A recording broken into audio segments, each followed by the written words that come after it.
رسول پاک صلی اللہ علیہ وسلم نے نماز کے بعد فرمایا، اے مسلمانوں مبارک ہو، اب اللہ تعالیٰ نے ہماری پسند کا قبلہ خانہ کعبہ کر دیا اور قیامت تک کے مسلمانوں کے لیے اب قبلہ خانہ کعبہ ہوگا۔ اور صحابہ گھوم کر کے حضور کے پیچھے صفیں لگا لیے، جیسے ادھر صفیں تھی اب ادھر صفیں ہو گئی، بیت المقدس کی طرف منہ کر کے، اور 2 رکعت خانہ کعبہ کی طرف منہ کر کے پڑھی گئی۔ ایک ظہر کی نماز، وہ آج بھی مسجد موجود ہے مدینے میں جس کو مسجد قبلتین کہتے ہیں، جہاں پر یہ قبلہ بدلنے کا حکم نازل ہوا تھا، جہاں یہ آیتیں اتری تھی وہاں آج مسجد بنائی گئی ہے، اس کا نام مسجد قبلتین ہے، یعنی 2 قبلوں والی مسجد، 2 قبلوں والی مسجد۔ اور صرف یہ میرے نبی کی خصوصیت ہے، رسول پاک کی خصوصیت ہے کہ آپ کے لقب میں ایک نام آتا ہے امام القبلتین۔ امام القبلتین مطلب دونوں قبلوں کے امام ہیں میرے آقا۔ پہلے کے انبیاء جتنے بھی آئے ان کا قبلہ بیت المقدس تھا، وہ ایک قبلے کی امامت تو کرتے رہے، لیکن میرے آقا بیت المقدس کے قبلے کی بھی امامت فرمائے اور خانہ کعبہ کے قبلے کی بھی امامت فرمائے، اسی لیے رسول پاک صلی اللہ علیہ وسلم امام القبلتین کہلائے۔ نماز تو ہو گئی، یہاں پر بہت سارے پیغامات ہیں۔ اللہ تعالیٰ فرماتا ہے بعض اس کے بعد ہوا افواہ اڑانا شروع کر دی مدینے میں کہ یہ کیسی بات ہو گئی کہ پرانا قبلہ ان لوگوں نے بدل لیا، پرانی چیز بدلی۔ یہودی تھے مدینے میں، عیسائی تھے، وہ سب جانتے تھے کہ قبلہ بیت المقدس۔ تو اللہ تبارک و تعالیٰ نے فرمائے ان کے متعلق سَيَقُولُ السُّفَهَاءُ مِنَ النَّاسِ، سفہاء ان کو کہا گیا ہے، اے رسول ان قریب بیوقوف لوگ یہ کہنے لگ جائیں گے، بیوقوف لوگ، کہ رسول نے قبلہ کیسے بدل لیا، کیا شریعت ان کے گھر کی ہے؟ رسول تو اللہ تبارک و تعالیٰ کے آخری پیغمبر ہیں، ان کے لیے احکام اترے۔ اور اللہ نے فرمایا وَمَا أَنْتَ بِتَابِعٍ قِبْلَتَهُمْ، اے محبوب آپ ان کے قبلے کی پیروی کرنے والوں میں سے نہیں ہیں، آپ تھوڑی نہ مقتدی ہیں ان کے، آپ امام ہیں، جس طرف آپ گھومیں گے سب کا قبلہ وہی ہے۔ حضور پاک صلی اللہ تعالیٰ علیہ وسلم کی افضلیت اور فضیلت یہاں پر بیان کی گئی پہلے صفحے میں، اور پھر اب دیکھیں صحابہ کی اطاعت شعاری کیا تھی۔ اللہ اکبر، انہوں نے پوچھا بھی نہیں نماز میں کہ ادھر سے حضور ادھر کیوں ہوئے۔ خود رسول پاک صلی اللہ علیہ وسلم نے نماز کے بعد فرمایا، اے مسلمانوں مبارک ہو، اب اللہ تعالیٰ نے ہماری پسند کا قبلہ خانہ کعبہ کر دیا اور قیامت تک کے مسلمانوں کے لیے اب قبلہ خانہ کعبہ ہوگا۔ حضور نے یہ پیغام دیا، بشارت دی۔ اب سنیے صحابہ کرام رضوان اللہ تعالیٰ علیہ مجمعین کتنا فوری عمل کرنے والے، جس کو کہتے ہیں کوئک طریقے سے، فوراً حضور کا فرمان ہے ادھر عمل کی، وہ یہ سوچتے بھی نہیں۔ شراب بھی جب حرام ہوئی تھی، جس کے ہاتھ میں پیالے تھے وہیں سے چھوڑ دیا تھا انہوں نے، کوئی اگر ہونٹوں تک لگایا تھا اور فرمان رسول سنائی دے دیا کہ آج سے شراب حرام ہے، وہیں سے انہوں نے پھینک دیا۔ 50 سال پرانی شراب پھینک دیا۔ مدینے کی پوری نالیاں جو ہے گٹر شراب سے بھر گئی تھی، سب نے توڑ دیے تھے۔ وہ فرمان رسول پر اتنی تیزی سے عمل کرتے تھے کہ چوں چرا نہیں، کیوں اور کیا وجہ بھی نہیں پوچھتے۔ اب میں آپ کو جو بات بتا رہا ہوں اور تعجب کی ہے، یہ وہ صحابہ تھے جنہوں نے حضور کو گھومتے ہوئے تو دیکھا تھا، حضور کے پیچھے نماز پڑھے۔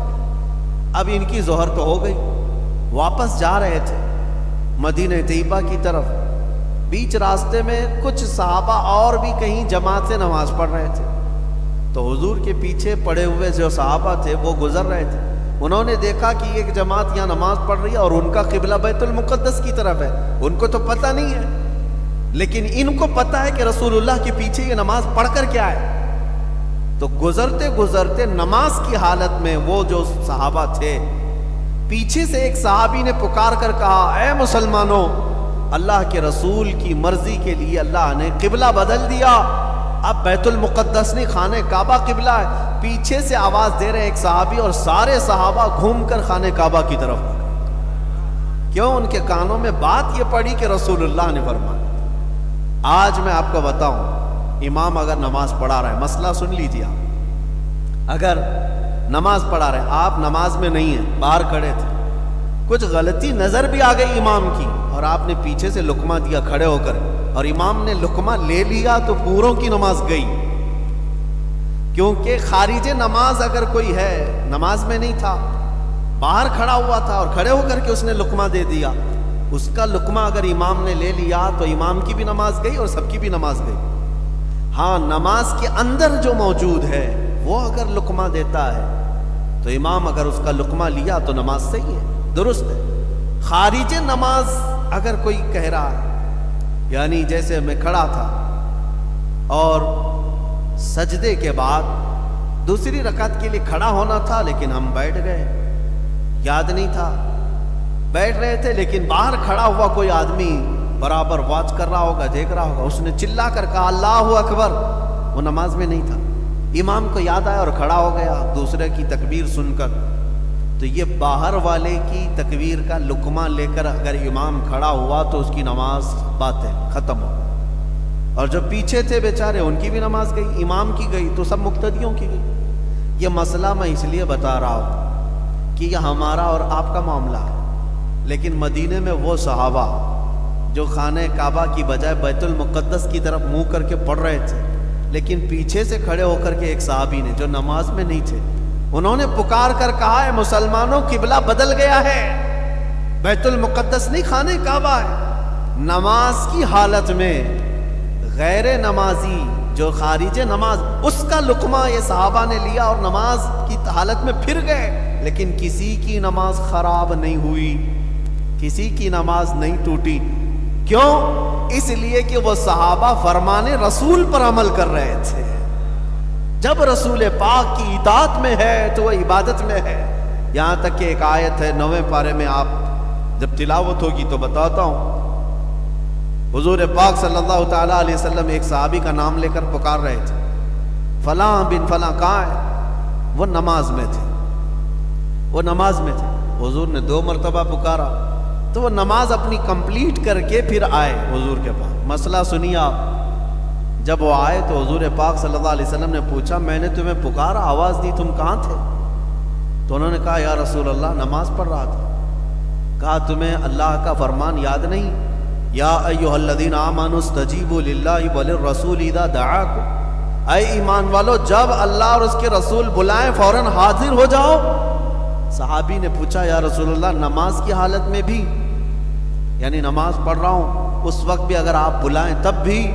تو سنو مسئلہ، حضور نے فرمایا ہاں، اگر نماز کی حالت میں 1 رکعت ہوئی تھی، حضور نے بلایا، تم وہیں چھوڑ کر کے آ گئے نماز، نبی پاک صلی اللہ علیہ وسلم کی بارگاہ میں حاضر ہوئے، حضور نے تمہیں کام کے لیے بازار بھیجا، سامان لائے، کسی کو پہنچانے کے لیے کہا، پہنچایا، راستے میں لوگوں سے بات چیت کیا، ملاقات کیا، گھر گئے، واپس آئے، فرمایا گیا جہاں 1 رکعت چھوٹی تھی اس کی آگے سے کنٹینیو کرے، اس لیے کہ ابھی بھی وہ نماز میں ہی ہے، ابھی بھی وہ عبادت میں ہے۔ کیوں؟ اس کی نماز باطل نہیں ہوئی، جتنی دیر وہ باہر گیا تھا وہ اپنی مرضی سے نہیں، وہ مرضی رسول سے گیا تھا۔ پتہ یہ چلا، اسی کو امام اہل سنت فاضل بریلوی کی بات یاد آتی ہے، ان کے عشق کا جواب سنو۔ انہوں نے فرمایا ہے کہ ثابت ہوا کہ جملہ فرائض فروع ہیں۔ فروع کا مطلب سمجھتے ہیں؟ ایک اصل ہے، ایک فرع، ایک اصل ہے، ایک فرع ہے۔ اصل جیسے عشاء کی 4 رکعت فرض نماز، یہ کیا ہے؟ اصل ہے۔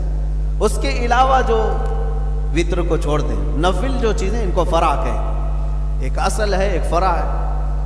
باپ اصل ہے، بیٹا فرع ہے۔ ماں اصل ہے، بیٹا فرع ہے۔ اصل اور فرع، فرع کی جمع فروع۔ اور اعلیٰ حضرت فرماتے ہیں جتنے فرض ہیں، جتنے بھی فرض ہیں، جان بچانا بھی فرض ہے، نماز پڑھنا بھی فرض، 5 وقت کی نماز کیا ہے؟ فرض۔ یہ سارے فرض جب حضور کی بارگاہ کی بات آ جائے، اعلیٰ حضرت فرماتے ہیں ثابت ہوا جملہ فرائض فروع ہیں، اصل الاصول بندگی استاجور کی ہے۔ پہلی چیز حضور کی اطاعت، بعد میں سارے فرائض۔ اور یہ صدیق اکبر نے بھی ثابت کر کے دکھایا، حیدر کرار نے بھی ثابت کر دکھایا۔ آپ کو پتہ ہے جب غار میں حضرت ابوبکر صدیق کو سانپ کاٹ رہا تھا اور حضور ان کے زانوں پر سر رکھ کر سو رہے تھے، حضرت ابوبکر صدیق نے پیر ہٹایا؟ واقعہ تفصیل سے آپ کو معلوم ہو، نہیں ہٹایا۔ زہر چڑھ گیا، اور وہ خطرناک سانپ کا زہر جان جا سکتی تھی، لیکن انہوں نے اپنی جان وار دی۔ جان جاتی ہے تو جائے، لیکن محبوب کی نیند میں خلل نہ آئے، انہوں نے جان وار دی۔ اور ایک واقعہ وہ بھی ہے مولا علی کرم اللہ وجہہ الکریم کا، ان کی عصر کی نماز نہیں ہوئی تھی اور حضور ان کے بھی زانوں پر سر رکھ کر سو رہے تھے، سورج ڈوب گیا۔ کیا حضرت علی کو نماز کی فکر نہیں تھی؟ عصر کی نماز، وہ بھی پانچوں نمازوں میں افضل نماز، اس کو صلاۃ الوسطیٰ کہا گیا، بیچ والی نماز، وہ بھی نماز عصر جو سب سے اعلیٰ خطر کی ہے۔ حیدر کرار عصر کی نماز جا رہی ہے، چھوڑ دیا، کیوں؟ یہ بھی فرض ہے۔ اور صدیق اکبر نے جان چھوڑ دی، وہ بھی فرض ہے۔ جان بچانا بھی فرض ہے، جان بچانا بھی فرض ہے، نماز پڑھنا بھی فرض ہے، لیکن یہ دونوں خلفائے راشدین میں سے صحابہ، اجلہ صحابہ ہیں، انہوں نے یہ فرض چھوڑ دیے، کیوں؟ صرف اطاعت رسول پر، رسول کی اطاعت پر۔ اور اعلیٰ حضرت فرماتے ہیں صدیق بلکہ جان، صدیق غار میں بلکہ جان ان پہ دے چکے، حفظ جان تو جان فروز غرر کی ہے، مولا علی نے واری تیری نیند پر نماز، وہ بھی نماز عصر جو سب سے اعلیٰ خطر کی ہے۔ اور پھر اعلیٰ حضرت فرماتے ہیں یا رسول اللہ تو نے انہیں جان اور انہیں پھیر دی نماز، نہ حضرت ابو بکر کی جان گئی نہ حضرت علی کی نماز گئی کیا؟ ان کے لیے سورج پلٹایا اور ان کے لیے لعاب پاک لگا کر جان واپس کر دی۔ صدیق اکبر کی جان بھی بچی، حیدر کرار کی نماز بھی بچی۔ اعلیٰ حضرت فرماتے یا رسول اللہ تو نے انہیں جان اور انہیں پھیر دی نماز، پر وہ تو کر چکے جو کرنی بشر کی ہے۔ ثابت ہوا کہ جملہ فرائض فرو ہیں، اصل الاصول بندگی استاجور کی ہے۔ صحابہ نے یہ ثابت کر دکھایا ہے، پہلی شرط ہے نبی پاک کی اطاعت۔ تو قبلہ بدلنے میں یہ حکمت تھی کہ کتنے حضور کی پیروی میں رہیں گے اور کتنے چوں چرا کریں گے۔ عزیزان گرامی اوقات، اسی سورہ میں، سورہ بقرہ میں کئی احکامات آئے۔ دوسرے ہی پارے کی شروعات تھی جہاں اللہ تعالیٰ نے فرمایا وَلَا تَقُولُوا لِمَنْ يُقْتَلُ فِي سَبِيلِ اللَّهِ أَمْوَاتٌ۔ کتنی آیات کی میں تفسیر عرض کروں، بہت طویل ہو جائے گی بات۔ اللہ فرماتا ہے جو اللہ کی راہ میں مارے جائیں انہیں مردہ مت کہو، بل احیاء وَلَٰكِن لَا تَشْعُرُونَ، بلکہ وہ زندہ ہیں تمہیں اس کا شعور نہیں۔ اللہ کی راہ میں مارے جانے والے اس کو کیا کہتے ہیں آپ بتائیں؟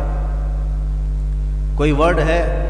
شہید ہے۔ اس کو مجھے آج تھوڑا سا کلیریفیکیشن کرنا ہے آپ کے سامنے۔ کچھ آج کے پاکھنڈیوں کو پیٹ میں یہ بھی درد ہونے لگا کہ یہ شہید شہید کہہ کر کے 70 حوروں کی لالچ دے کر کے لوگوں کو مرواتے ہیں۔ اور کئی لوگ یہ سوال کرتے ہیں 70 حوریں چاہیے، 72 حوریں چاہیے، یہ مذاق اڑاتے ہیں، مذاق اڑاتے ہیں۔ میں ان سے کہتا ہوں شہید ہونے پر یقیناً اجر ہے اور وعدہ ہے اللہ کا، 70 کیا وہ چاہے 700 حوریں عطا فرمائے۔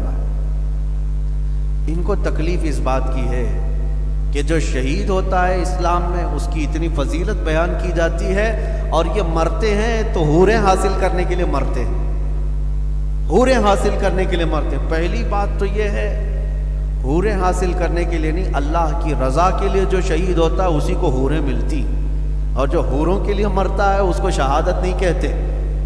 شہادت نہیں، اللہ کی رضا کے لیے جو شہید ہوا اسے حوریں مل جاتی ہیں الگ بات ہے، لیکن حوروں کے لیے جو مرتا ہے وہ لنگور ہے۔ ہاں جو صرف اور صرف لڑکیوں کے لیے مر گیا ہو، مجازی عشق کے لیے مر گیا ہو، وہ نہیں ہے، شہید کا درجہ الگ ہے۔ اب ایک میں آپ کو بات بتا دوں، ان کو یقین بھی نہیں ہوتا اور کئی طرح کے اعتراضات بھی کرتے ہیں کہ یہ حوروں کا بیان کہاں سے آ گیا آپ کے اندر۔ حالانکہ کل بھی میں نے بتایا تھا نہ چھیڑو داستاں ورنہ ادھر ادھر کی بات نکل جائے گی، نہ تم صدمے ہمیں دیتے نہ ہم فریاد یوں کرتے، نہ کھلتے راز سربستہ نہ یوں رسوائیاں ہوتی۔ ابسراؤں کا ذکر کہاں آیا ہے میں آپ کو بتاؤں، بہت ساری ابسرائیں مہابھارت میں ہیں، گیتا میں ہیں، رامائن میں ہیں، ابسرائیں ملیں گی۔ ابسرا ہم نے پوچھا یہ کیا ہے، حور کے بدل میں وہاں ابسرا ہے۔ بہرحال کسی کو تکلیف ہے حوروں کے سلسلے میں اور شہید کے معاملے میں، آپ کو تکلیف ہے مت لو، ہو جن کو مل رہی ہے ان کو لینے دو، بات سمپل سی ہے۔ ایک صاحب ہم سے پوچھ رہے تھے ہمارے شہر میں کرناٹک میں کہ 72 لے کر کے کیا کریں گے؟ آپ کو اتنی ساری حوریں دینے کی لالچ کیوں دی گئی؟ میں نے کہا یہ بھی کم ہے، جنتی مرد کی طاقت 100 مردوں سے زیادہ ہوتی۔ جنتی مرد کی طاقت کو اپنی طاقت پر قیاس مت کرو۔ اللہ کریم جسے جنت عطا کرتا ہے اس کی طاقت دنیا کے انسانوں سے بڑھ کر ہوتی ہے، اور اگر اللہ کریم اپنے رحمت سے اسے حوریں عطا فرماتا ہے تو یہ اس کا فضل ہے، اس کا انعام ہے، اور یہ شہیدوں کے لیے وعدہ ہے، شہیدوں کے لیے وعدہ ہے۔ میرے عزیزوں، اس طرح کی بہت ساری باتیں آج پھیلائی جا رہی ہیں اور اس کا مذاق اڑایا جا رہا ہے۔ شہادت کا مذاق اڑایا جاتا ہے، جنت میں جانے کے بعد حوریں ملنے کا مذاق اڑایا جاتا ہے، جبکہ یہ ہمارے دین کے حصوں میں سے ہے۔ یہی بات اگر کوئی دوسرے دھرم کے متعلق کہے تو وہ آتنکوادی ہے، وہ بھڑکاؤ ہے، ہاں وہ پرووک کرتا ہے۔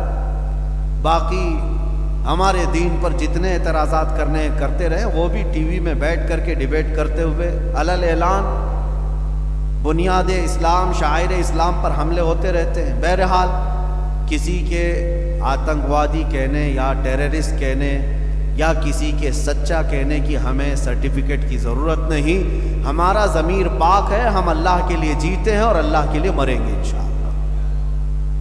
قرآن پاک کی ایک آیت اور میں آپ کو بتاؤں، ان الصفا والمروۃ من شعائر اللہ۔ اللہ فرماتا ہے بے شک صفا اور مروہ اللہ کی نشانیوں میں سے، دو پہاڑیاں ہیں یہ مکہ میں، اور اللہ فرما رہا ہے یہ اللہ کی نشانیاں ہیں۔ وجہ کیا ہے؟ پہاڑی نشانی کیوں بن گئی؟ اچھا نشانی ہے تو کیا ہوا؟ نشانی کیا ہے؟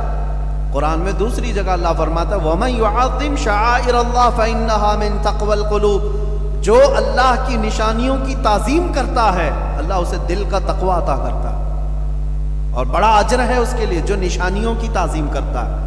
نشانیاں توجہ چاہتا ہوں میں، پہاڑی ہے، پتھر کی ہیں، نشانی بن گئی۔ کیوں؟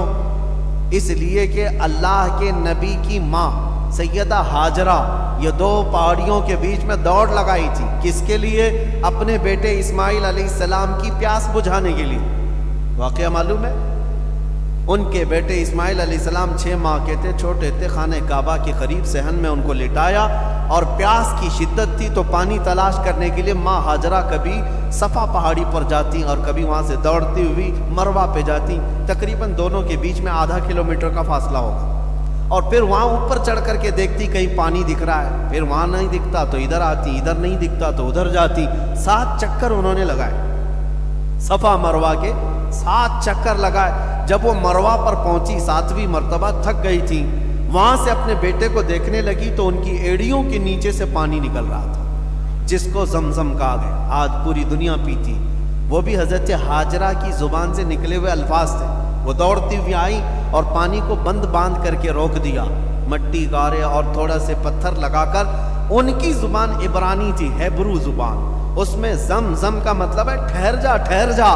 پانی اتنی تیزی سے بہ رہا تھا کہ پورا فلو اس کا پورے مکہ میں بہ جاتا، بلکہ میرے آقا فرماتے ہیں اگر ہاجرہ سیدہ ہاجرہ نہ کہتی زم زم تو یہ پانی پوری دنیا میں پھیل جاتا، اور آج بھی پھیلا ہوا ہے۔ کروڑوں لیٹر پانی وہاں سے نکلتا ہے، اور ہر حاجی پیتا بھی ہے، لے کر کے جاتا بھی ہے، لیکن اس کنویں میں آج تک کمی کبھی نہیں ہوئی۔ کنواں ہی ہے، سمندر نہیں، کنواں ہے، اور اس میں لیبارٹری میں آج چیک کروا کر کے نتیجے بھی حاصل کیے گئے ہیں کہ فلی غذا جو مرد کے لیے، ایک انسان کے لیے چاہیے، وہ سارے وٹامن صرف پانی زمزم میں موجود ہے۔ غذائیت بھی ہے، غذا کس کو کہتے ہیں؟ جس سے پیٹ بھر جائے، مزید کسی چیز کی ضرورت نہ پیش آئے، وہ ساری غذائیت سے بھرپور وٹامنس اس کے اندر موجود ہیں زمزم کے اندر۔ بہرحال بات الگ نہ جائے، سیدہ ہاجرہ کے دوڑ لگانے سے یہ دونوں پہاڑیاں کیا بن گئیں؟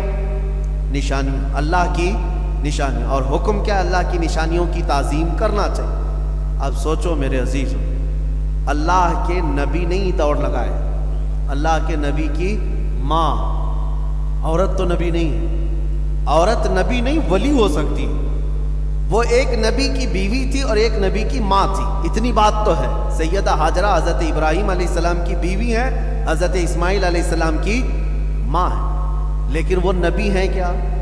نبی نہیں۔ تو ایک ولیہ زوجہ نبی، ام نبی دوڑ لگائے تو وہ پہاڑیاں نشانی بن سکتی ہیں، تو جس جگہ میرے آقا نے خود قدم رکھا وہ کتنی بڑی نشانی۔ جو رسول پاک صلی اللہ تعالی علیہ وسلم کے جسم سے ریلیٹڈ کوئی چیز مل جائے، حضور کا منہ مبارک کیا یہ اللہ کی نشانیوں میں سے نہیں ہو سکتا؟ ہم تعظیم کرتے ہیں تو کچھ لوگوں کے پیٹ میں درد ہوتا ہے، یہ بریلویوں کا بنایا ہوا ہے۔ میرے عزیزو، قرآن کہتا ہے اللہ کی نشانیاں، پہاڑی پتھر نشانیاں بن سکتی ہیں، وہ بھی ایک ولیہ کے دوڑنے کی وجہ سے۔ اور یہ بات بھی میں آپ کو بتا دوں، اللہ نے نشانی بنا کر رکھ دیا، قیامت تک آنے والے حاجی اب دوڑتے رہیں گے۔ میاں آپ کیوں دوڑ رہے ہیں؟ ابھی آپ عمرہ بھی کریں گے تب بھی دوڑیں گے، حج کریں گے تب بھی دوڑیں گے، صحیح میں دوڑنا ہی۔ وہ نبی کی ماں سیدہ ہاجرہ، وہ تو پانی کے لیے دوڑ رہی تھی، تم تو پانی پی پی کے دوڑتے ہو، زمزم قریب میں رکھا رہتا ہے، ہر دوڑ پہ گلاس اٹھاؤ اور پیو اور پھر دوڑو۔ اب دوڑنے کی حکمت تو سمجھ میں نہیں آتی، کیوں؟ اب تمہیں حکمت سمجھنے کی ضرورت بھی نہیں، اس لیے کہ اب تم پانی کے لیے نہیں دوڑ رہے ہو۔ یہی تمہیں میں بتانا چاہتا ہوں، اب جو بھی حاجی یا معتمر دوڑ رہا ہے وہ پانی کے لیے نہیں، بلکہ اللہ کی ایک ولیہ کی سنت ادا کرنے کی ہے۔ ہمارے بزرگوں کے طریقوں کو زندہ رکھنا یہی ہمارا دین ہے، یہ ہمارا دین ہے۔ اور اگر کوئی بزرگوں کی نشانیاں چن چن کر کے مٹانا چاہتا ہے تو میرے عزیزو یہ خائب و خاسر ہونے والا بندہ ہے۔ جس طرح کہ آج سعودی حکومت نے وہاں سے نشانیاں مٹا ڈالی، نبی پاک صلی اللہ تعالیٰ علیہ وسلم سے متعلق بہت ساری چیزیں انہوں نے ختم کر دی، اور یہودیوں سے ریلیٹڈ چیزیں اب وہ ہیریٹیج بن گئی، تاریخی بن گئی۔ اب آپ وہ اس کو ٹورسٹ پلیس بنا رہے ہیں سعودی کو، تو مدائن صالح اولا جو پرانے انبیاء اکرام کے شہر تھے اس کو بنا کر کے لوگوں کو اٹریکٹ کرنے کی کوشش کر رہے ہیں کہ آؤ، لیکن وہ بھی اس لیے کہ ویزے کے پیسے آئے ہیں۔ باقی میرے مصطفیٰ کریم صلی اللہ علیہ وسلم کی یادگار چیزیں مدینے میں بہت ساری تھیں، انہوں نے ختم کر دیا۔ وہ تو اللہ ترکیوں کا بھلا کرے کہ جب وہ مدینہ اور مکہ چھوڑ کر جا رہے تھے ترکی واپس، جب ان کی خلافت ختم ہوئی تھی، اللہ ان کا بھلا کرے کہ وہ یوں ہی نہیں گئے بلکہ میرے آقا کے جتنے تبرکات تھے سب سمیٹ کر ترکی لے کر گئے، اور جس کی وجہ سے آج بھی توپ کاپی میوزیم میں حضور پاک صلی اللہ تعالیٰ علیہ وسلم کے تبرکات بعین ہی ویسی ہی موجود ہیں۔ یہاں تک کہ حضور پاک صلی اللہ تعالیٰ علیہ وسلم کے منہ مبارک سے لے کر جسم مبارک سے لگا ہوا جبہ مبارک، حضور پاک کا عمامہ، حضور پاک کا عصا، حضور پاک کی کٹوری، یہ ساری چیزیں 1400 سال سے جو آج تک صحابہ تابعین اولیاء نے جو سنبھالا تھا، یہ فخر اور اعزاز اللہ نے ترکیوں کو عطا فرمایا۔ ترکیوں کے پاس آج سب سے بڑی دولت ہے، میرے مصطفیٰ کی نشانیاں موجود ہیں۔ جہاں میرے آقا آرام فرما رہے ہیں ان کے ہاں آج حکومت تو نجدیوں کی ہے، انہوں نے کوئی چیز رکھی نہیں، بلکہ ان ظالموں کا حال تو یہ، چند سالوں پہلے ایک مفتی نے فتویٰ دیا تھا وہیں کے عرب کی، کہتا ہے اگر انتشار اور فتنے کا ڈر نہ ہوتا تو میں یہ گنبد خضرا کو اڑانے کا فتویٰ دیتا۔ گنبد بنانا جائز نہیں ان کے نزدیک، کہتا ہے یہ سب ترکیوں کا بنائی ہوئی بدعت ہے، اگر فتنہ اور انتشار کا خوف نہ ہوتا تو میں اس کو اڑا دیتا۔ ان کے دل پتھر سے زیادہ سخت ہے۔ میرے عزیزو، گنبد کس لیے بنایا جاتا ہے؟ کبھی کبھار یہ بھی تو سوچو، کسی چیز کی عظمت ظاہر کرنے کے لیے مسجد کے اوپر مینار بناتے، حرم کعبہ کے آس پاس جو مسجد حرم ہے، کیا حضور کے زمانے میں ایسی مسجد تھی؟ وہ مسجد نبوی ایسی تھی؟ اتنے بلند و بالا جو مینار بنائے گئے، کیوں مینار بنانے کا رواج پیدا ہوا؟ مینار بنانے کا مقصد یہ نہیں ہوتا کہ یہ کوئی ایک ڈیزائن ہے، بلکہ صرف اور صرف یہ اونچے مینار عظمت بیان کرنے کے لیے، علو شان بیان کرنے کے لیے بنائے جاتے ہیں۔ اسی طرح گنبد بھی ہمارے اور آپ کے لیے تھوڑی نا گنبد ہر گھر پہ بنایا جائے گا، گنبد وہی بنایا جاتا ہے جو عظمت والی ذات آرام کر رہی، ان کی شان بتانے کے لیے اور ان کو حضور پاک کی عظمت و شان سے کچھ لینا دینا نہیں، گنبد سے بھی نفرت، مینار سے بھی نفرت، بلکہ حقیقی بات یہ ہے کہ حضور سے جب عداوت ہو جائے تو وہ اسلام سے نکل چکا ہے، وہ اسلام سے خارج ہو چکا ہے۔ اللہ تبارک و تعالی ہمیں عاشقان رسول کی جماعت میں رکھے اور انہی کی اقتداء میں ہمیں موت عطا فرمائے۔ الحمدللہ ہمیں اس بات کا فخر ہوتا ہے کہ اللہ کریم کا یہ بڑا احسان ہے کہ اس نے ہندوستان میں بھی رکھا تو بریلی والے عاشق اہل سنت، عاشق صادق کی اقتداء میں ہمیں رکھا ہے۔ جس امام نے ہمیں گھڑی گھڑی اگر کوئی چیز سکھایا ہے تو جس کو ہم آج کہتے ہیں جھوم کر کے، ڈال دی قلب میں عظمت مصطفیٰ، یہی اعلیٰ حضرت کا درہ امتیاز ہے، ڈال دی قلب میں عظمت مصطفیٰ سیدی اعلیٰ حضرت پہ لاکھوں صلاح۔ اللہ کی نشانیاں کیا ہیں؟ جب پہاڑ اور پتھر نشانیاں ہیں تو میرے آقا کا ہر قدم بھی نشانی ہے، حضور کے ہر عضو، ہر بال مبارک نشانی۔ اور ایک جگہ وہاں پر ہے وَاتَّخِذُوا مِن مَّقَامِ إِبْرَاهِيمَ مُصَلًّى، یہ بھی قرآن پاک کی آیت ہے۔ اللہ فرماتا ہے مقام ابراہیم کو اپنی نماز کی جگہ بناؤ۔ سارے حاجی طواف کریں گے خانہ کعبہ کا، 7 چکر ہونے کے بعد جو مقام ابراہیم ہے اس کے قریب 2 رکعت نماز پڑھنا ہے۔ حج والے بھی، عمرہ والے بھی طواف کے بعد 2 رکعت ضرور پڑھتے ہیں جا کر، اور یہ اللہ کا حکم ہے۔ مجھے بتاؤ کیوں؟ خانہ کعبہ کے پاس نہیں، مقام ابراہیم۔ اور مقام ابراہیم ہے کیا؟ جھانک کر کے دیکھو، اس کے اندر ایک پتھر ہے اور اس کے اوپر 2 پیروں کے نشان ہیں۔